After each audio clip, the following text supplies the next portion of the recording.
YCP హయాంలో irrigation రంగాన్ని పట్టించుకోలేదని కూటమి ప్రభుత్వం వచ్చాకే గాడిన పెట్టామని మంత్రి నిమ్మల రామానాయుడు తెలిపారు.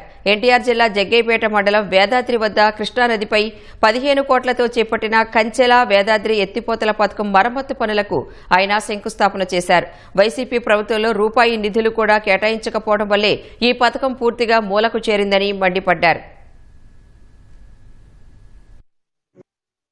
గత 5 సంవత్సరాల పాలనలో మూతపడినటువంటి లిఫ్ట్ స్కీమ్స్ అన్నింటినీ కూడా ప్రభుత్వమే సొంత ఖర్చులతోటి వాటన్నిటినీ కూడా కొత్త మోటార్లు కొనడం దగ్గర నుంచి రిపేర్ల దగ్గర నుంచి ఇంకొక 10 సంవత్సరాల వరకు రైతుకి ఒక్క రూపాయి ఖర్చు లేకుండా కూటమి ప్రభుత్వమే భారం పెట్టుకునేటువంటి విధంగా 4,500 కోట్ల రూపాయలతో త్వరలోనే ఈ లిఫ్ట్ స్కీములు రిపేర్స్ మరియు 10 సంవత్సరాల మెయింటెనెన్స్ కోసం టెండర్లు కూడా పిలుస్తామని చెప్పి కూడా మీ ద్వారా ఈ సందర్భంగా తెలియజేసుకుంటూ, ఎందుకంటే ప్రాజెక్టులు రిజర్వాయర్లు 100,000 కోట్ల నిర్మాణం చేయడం ఎంత అవసరమో వాటిని ప్రతి సంవత్సరం కూడా మెయింటెనెన్స్ కూడా అంతే అవసరం.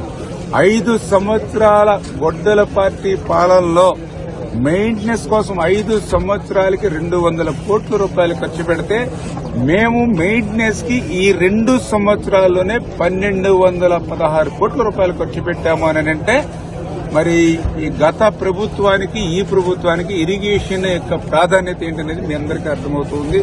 ఇట్లా ప్రతి రంగంలోనూ కూడా ఇవాళ కూటమి ప్రభుత్వం ముందుకెళ్తుంది.